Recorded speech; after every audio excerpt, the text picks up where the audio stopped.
साथियों नमस्कार, मैं दिलीप बिदावत कुर्जा चैनल में आपका एक बार फिर गणमान्य स्वागत है। आज की इस कड़ी में जानते हैं जैसलमेर के गांव सोडा के जल प्रबंधन, पर्यावरण एवं जैव विविधता संरक्षण की बात। जैसलमेर जिले के बसिया क्षेत्र के गांव सोडा जल संरक्षण, जल प्रबंधन और प्राकृतिक संरक्षण को लेकर न केवल जागरूक है बल्कि पूर्वजों की बनाई गई रीति नीति को नई पीढ़ी भी अमल में ला रही है। लगभग 200 घरों की आबादी वाले सोडा गांव में पानी का प्रबंधन आज भी 70 से 80% पारंपरिक जल स्रोतों से होता है।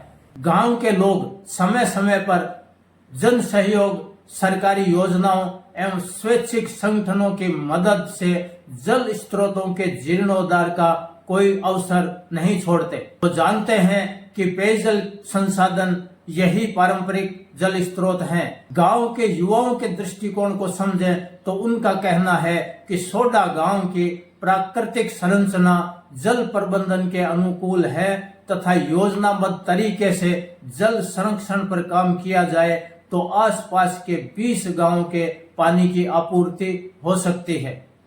गांव की वर्तमान सरकारी पेयजल की स्थिति और समुदाय द्वारा जल प्रबंधन पर सुनते हैं युवा साथी स्वरूप सिंह जी के विचार। मेरा नाम स्वरूप सिंह है, मैं सोडा गांव का निवासी हूँ। जैसे हमारे इस इलाके में पानी की बहुत कमजोरी है। जेजेएम है तो वो तो गांव में सप्लाई देता है और उसकी आपूर्ति तो घरों में भी टाइम पर नहीं हो पाती। और ट्यूबवेल है जहाँ पर फ्लोराइड की मात्रा है और उसमें लोरिंग करते हैं और 15 दिन बाद वो फ्लोराइड के कारण पाइप वगैरह तो सड़ जाते हैं और वो पाइप सड़ते हैं तो वो तो काम करने बंद कर देते। तो पानी सबसे बड़ी निर्भरता है नाडियों पे ही है और जीव जंतु इन नाडियों के भरोसे ही है। 4 नाडियाँ ऐसी है जिन पर पूरा पशुधन उन 4 नाडियों पर निर्भर है। समुदाय की सहभागिता से बनाया गया संसाधन नक्शा देखने पर पता चलता है कि कैसे लोगों ने वर्षा जल को संग्रहण करने के लिए योजनाबद्ध तरीके से संसाधन बनाए और उनका प्रबंधन किया। गांव में छोटे बड़े 20 पारंपरिक जल स्रोत हैं। लोग बताते हैं कि इनमें से 10 के लगभग छोटे टोबे हैं तथा 10 के लगभग नाडियां हैं जिनमें वर्षा का पानी एकत्रित होता है और 6 से 7 माह इनका उपयोग करते हैं। सगराई व कोठेराई का पानी पेयजल के लिए उपयोग होता है। शेष 6 नाडियां पशुओं व जीव जंतुओं के लिए सुरक्षित है। सोडियात पार में गांव की बेरियां है। गांव के युवा स्वरूप सिंह व अन्य ग्रामीणों ने बताया कि जब नाडियों में पानी समाप्त हो जाता है पेयजल के लिए इन बेरियों का उपयोग करते हैं। इस नाडियों पे हमारे गांव जैसे सोडा में एक सगराई है, सगराई तो बहन है, पर कोठेराई नाडी में लगभग आसलोई, मद्दा, सोडा और जांदरा 3 गांव मतलब 2 पंचायत इस पर निर्भर है। वहां से पानी लेके जाते हैं। उसके बावजूद भी उस नाडी के अंदर 6-7 महीने पानी रुकता है। पानी इतना ढुलाई होने के बाद भी उसमें 6-7 महीने पानी रुकता है। ठीक है। और कुछ वो पानी यदि उस नाडी का पूरा पानी उठ जाता है तो खड़ीन में हमारे 6 बेरियां हैं। उस 6 बेरियों से पानी हर एक बेरी में 5000 लीटर की कैपेसिटी रहती है एक दिन की और उससे पानी सप्लाई होती है हमारे पास वाले गांव में और उसका एकदम शुद्ध पानी। गांव में स्थानीय वनस्पतियों से आच्छादित ओरण है। कुल्हाड़ी लेकर ओरण में जाना और हरी टहनी काटना वर्जित है। वन संरक्षण की समुदाय आधारित प्रबंधन व्यवस्था है। जीव जंतुओं की सुरक्षा और संरक्षण के भी समुदाय आधारित सख्त नियम है। गांव में शिकार करना मना है। अगर शिकार की दृष्टि से संदिग्ध व्यक्ति दिखता है तो उसे रोकते हैं। शिकार करने वालों को दंडित करते हैं। यही कारण है कि ओरण विविध प्रकार के जीव जंतुओं का घर बना हुआ है। इलाके में कोई भी शिकार नहीं कर सकता। यदि यहाँ पर किसी को शिकारी की दृष्टि से यदि किसी को विचरण करते हुए हमारे इलाके में देख लिया जाए तो उसके ऊपर गांव पूरा खड़ा होकर उसके ऊपर दंड मारेगा। ठीक है। कोई भी किसी भी तरह का हमारे इस इलाके में शिकार नहीं कर सकता, चाहे कुछ भी जीव हो, यदि कुछ भी किसी के हाथ में यदि शिकार की वस्तु मिल गई तो उसके ऊपर दंड लगेगा। गांव कमेटी बनी हुई है, कमेटी मिलकर और उसके ऊपर दंड बांधेगी। कोई भी हमारे इस इलाके में शिकार नहीं कर सकता। गांव में पानी की कमी नहीं है, पानी प्रबंधन की कमी है। जिसे बंजर व गैर मुमकिन मगरा कहा जाता है, वो गांव का जल ग्रहण क्षेत्र है। वर्षा होने पर यहाँ से बहने वाला पानी नालियों, खड़ीनों, बेरियों को भरता है। लोग अपनी क्षमता के अनुसार जल संग्रहण करते हैं। शेष पानी नदी के रूप में बहकर गांव से बाहर निकल जाता है। इस पानी को रोका जाए तो 20 गांवों की जलापूर्ति संभव है।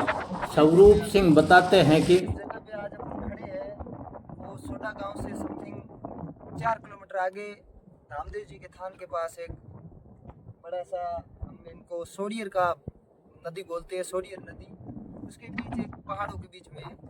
और यहाँ पर इस जगह पूरा यदि डैम को खड़ा कर दे तो यहाँ पर पानी की आपूर्ति हमारे लगभग पास में 20-25 गाँव को सप्लाई हो सकती है। पूरा पानी यहाँ पर आता है, परंतु ये पूरा पानी व्यर्थ जाता है। इसकी सप्लाई करने के लिए मतलब यहाँ यदि डेप्थ बांधकर और इसकी हाइट बढ़ा दी जाए तो इधर पानी आगे से निकल जाएगा और ये पूरा पानी से भर जाएगा। और इसमें पानी के बाद में हमारे जो बरसात से पानी होता है उस पीढ़ी के स्वास्थ्य के लिए अच्छा पानी रहता है। उसकी हमारे यहाँ पर मतलब इलाके में कोई कमी नहीं रहेगी। गांव में कंपनियों के विंड एनर्जी के बड़े बड़े पंखे लगे हैं। प्रतिदिन हजारों यूनिट बिजली का उत्पादन गांव की भूमि और हवा से उत्पादित होकर देश को रोशन करने में योगदान देती है। कंपनियों को सालाना करोड़ों का मुनाफा होता है। देश की जीडीपी ग्रोथ में इस गांव के संसाधनों का भी योगदान है। लेकिन कॉरपोरेट सोशल रेस्पॉन्सिबिलिटी CSR के तहत जल संसाधनों अथवा गांव के विकास के लिए कोई योगदान नहीं दिखा। CSR के तहत गांव के जल एवं वन संसाधनों का विकास किया जाए तो गांव न केवल आर्थिक रूप से मजबूत होगा बल्कि जल के मामले में स्वावलंबी बनेगा। सोडा गांव की तरह जैसलमेर के सैकड़ों ऐसे गांव हैं जहां समुदाय पारंपरिक जल स्रोतों का विकास और प्रबंधन अपने दम पर करता है। जहां यह व्यवस्था टूटी है, जल स्रोत बेकार हो गए। सरकार की पेयजल योजनाओं से घर घर पानी पहुंचाने के दावों के बावजूद प्रत्येक घर पानी के लिए सालाना 15 से 20 हजार रुपए खर्च कर रहा है। गांव के संसाधन जहां ठीक है, यह खर्च आधा हो जाता है। युवा पीढ़ी को अपने पारंपरिक जल स्रोतों के संरक्षण, विकास और प्रबंधन पर काम करने की जरूरत है।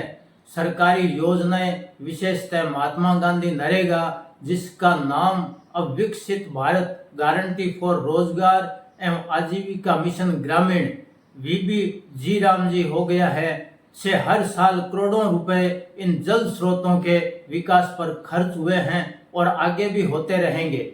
जल स्रोतों पर लगे बोर्ड बताते हैं कि पिछले एक दशक में हर एक जल स्रोत पर न्यूनतम 5 लाख से अधिकतम 35 लाख रुपए तक खर्च हुए हैं, लेकिन इससे जल स्रोतों का विकास हुआ नहीं दिखता। सरकारी योजनाएं गांव के विकास के लिए महत्वपूर्ण अवसर है।